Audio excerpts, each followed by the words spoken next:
Hello my dear friends, I welcome all of you to Vishnu classes. आज हम करेंगे जो पिछला पेपर आया था बीएड एंट्रेंस में, तो उसके कुछ क्वेश्चंस करेंगे ताकि आपको क्लियर हो जाए कि किस तरीके से जो है क्वेश्चंस आते हैं, प्लस आपकी रिवीजन हो जाए।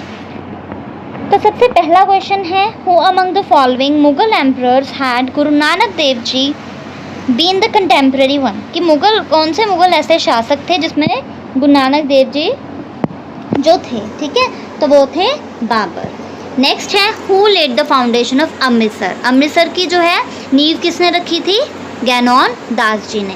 फिर है, when did Ranjit Singh proclaim himself the Maharaja of Punjab, कि रंजीत सिंह ने महाराजा ऑफ पंजाब अपने आप को कब घोषित किया? तो वो किया था 1801 में, सॉरी, ठीक है। फिर उसके बाद है, who is the author of the famous literary work Loona in Punjabi, तो उसका कौन सा फेमस है? वो है शिव कुमार बटालवी। फिर है, by which constitutional amendment act the goods and service tax means की जीएसटी जो है was introduced in India, GST जो है वो किस अमेंडमेंट एक्ट के द्वारा लागू की गई? तो वो थी हमारी 101 अमेंडमेंट एक्ट, ठीक है। फिर है, what is the theme of the national youth day, तो आपको इससे पता चल रहा है कि कुछ अमेंडमेंट्स पूछ सकते हैं, यूथ डे कब होता है, या वैसे कुछ इंपॉर्टेंट डेज, फैक्ट्स, फिगर्स पूछ सकते हैं जिसकी आपको रिवीजन करनी है, ठीक है। तो ये इसीलिए मैं कुछ क्वेश्चंस करवा रही हूँ ताकि आपको क्लियर हो कि किस तरह के क्वेश्चंस आते हैं, आपको क्या क्या करना है। तो इससे एक तो अमेंडमेंट्स करनी है आपको, दूसरा जो गुरु साहिब हैं उनके बारे में पढ़ना है, फिर आपको important days, facts and figures के बारे में पढ़ना है, जैसे कि नेशनल यूथ डे, उसके फैक्ट्स के तो पढ़ने हैं, थीम्स भी पढ़ने हैं। इसका थीम है it's all in the mind, ठीक है। फिर उसके बाद है, which country was the host of the G7 summit in 2022, ठीक है। तो ये तो करने का कोई फ़ायदा नहीं है, अब 2023 में क्या है वो देख लेना। वैसे 2022 में था हमारा जर्मनी, ठीक है, जर्मनी जो है। फिर उसके बाद है, स्वयं जो है study web for young aspiring mind जिसे बोलते हैं। तो ये इनिशिएटिव जो है गवर्नमेंट ऑफ इंडिया के द्वारा क्यों लिया गया था? क्वालिटी एजुकेशन प्रोवाइड करने के लिए। तो सबसे पहला है, providing affordable quality education to the citizens. फिर उसके बाद है, prime minister e Vidya program was launched by government of India.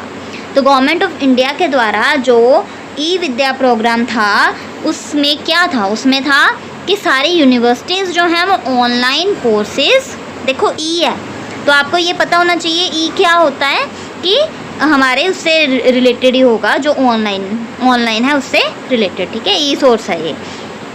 अब ये नहीं कि ई है तो इलेक्ट्रिसिटी नहीं है, ये ई कोर्सेज होते हैं, मतलब ऑनलाइन कोर्सेज। फिर उसके बाद है, नेशनल एजुकेशन पॉलिसी जो 2020 आई है उसमें क्या है? मेन जो है उन्होंने इंफ्रास्ट्रक्चर तो दिया ही है, एम्प्लॉयमेंट भी बच्चे को हो इसलिए भी है, एजुकेशन फ्री तो पहले ही था, लेकिन मेन इसमें है, देखो तीनों ऑप्शन इसमें हैं, चारों ऑप्शन कहीं ना कहीं इसमें हैं, लेकिन फ्री एजुकेशन तो पहले से ही चल रहा है तो ये नहीं आएगा। फुल एम्प्लॉयमेंट हम कह नहीं सकते, ठीक है। इंफ्रास्ट्रक्चर, तो इसमें इंफ्रास्ट्रक्चर की वैसे बात नहीं की हुई। अगर हम 2020 की बात करें तो उन्होंने जो है मॉडल ज़रूर चेंज कर दिया है कि अब 5+3+3+4 होगा, लेकिन इंफ्रास्ट्रक्चर की इसमें बात नहीं की गई, ठीक है। तो मेन क्या बचा? The creative potential of each individual, ठीक है, तो यही आएगा। फ्री एजुकेशन की बात हम पहले से कर रहे हैं, फुल एम्प्लॉयमेंट की कोई बात ही नहीं होती, और इंफ्रास्ट्रक्चर की बात भी इसमें नहीं की गई। तो क्या आंसर आएगा? The creative potential of each individual. अब आपको इससे क्या पता चला कि कई बार आंसर आपको बाई चांस ना पता चल रहा हो, या दो जो हैं वो लग रहे हो, तो उसमें क्या करना है, आपने कट मेथड अपनाना है, जैसे कि जौन सा आपको बिल्कुल नहीं लगता उसको पहले सोच लेना ये तो नहीं होगा, ठीक है। दो आपको पता चल गया नहीं होगा, फिर आपको 2 ऑप्शंस बचे, उनमें से चूज़ करना है, तो उसमें आपको बेस्ट ऑप्शन जो है, सूटेबल ऑप्शन जो है वो आपको उठानी है।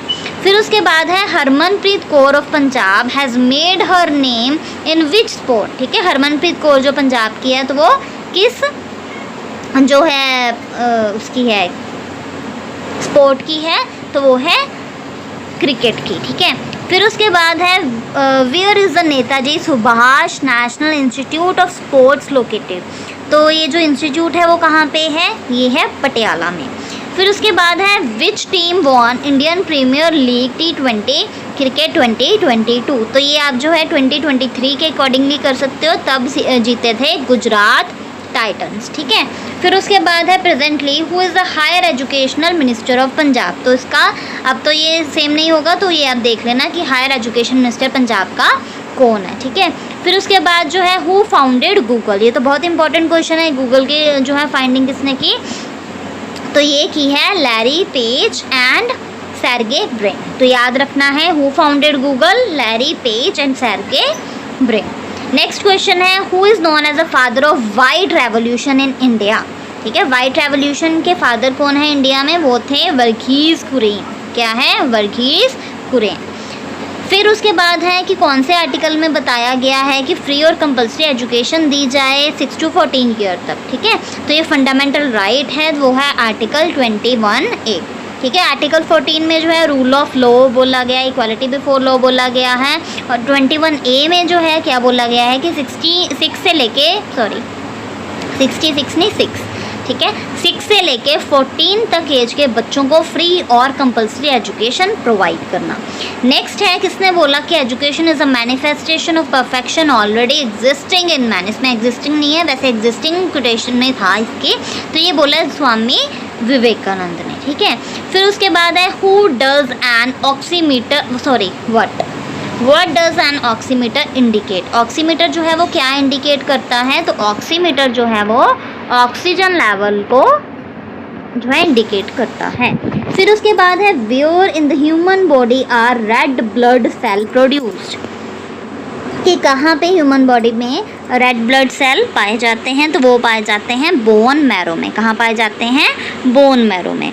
फिर उसके बाद है in a normal human adult how much blood does a human heart pump per litre.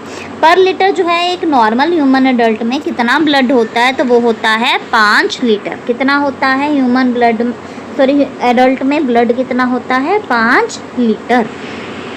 फिर उसके बाद है which gas is used in a refrigerator to cool water. Refrigerator जो हमारे फ्रिज वगैरह होते हैं उनमें कौन सी गैस पाई जाती है, तो उसमें पाई जाती है अमोनिया। फिर उसके बाद है कि सिक्किम की कैपिटल कौन सी है, तो सिक्किम की कैपिटल है गंगटोक। क्या है, गंगटोक। फिर उसके बाद है the president of India is selected by the electoral college consisting of. जो प्रेसिडेंट है इंडिया का उन्होंने सिलेक्ट किया होता है इलेक्टोरल कॉलेज, तो उसमें क्या क्या होता है, उसमें होता है पार्लियामेंट के जितने भी मेंबर होते हैं और साथ में जो स्टेट लेजिस्लेटिव असेंबली है। ठीक है, तो 25th क्वेश्चन आज हम लास्ट करेंगे, 25 क्वेश्चन करेंगे। तो MP कितने हैं पंजाब राज्यसभा में, तो वो है 7। ठीक है, आपको याद रखना है कि पंजाब की राज्यसभा में MP कितने जाते हैं, 7। So hope you like this, please like, subscribe and share this channel for more and more videos. Thank you.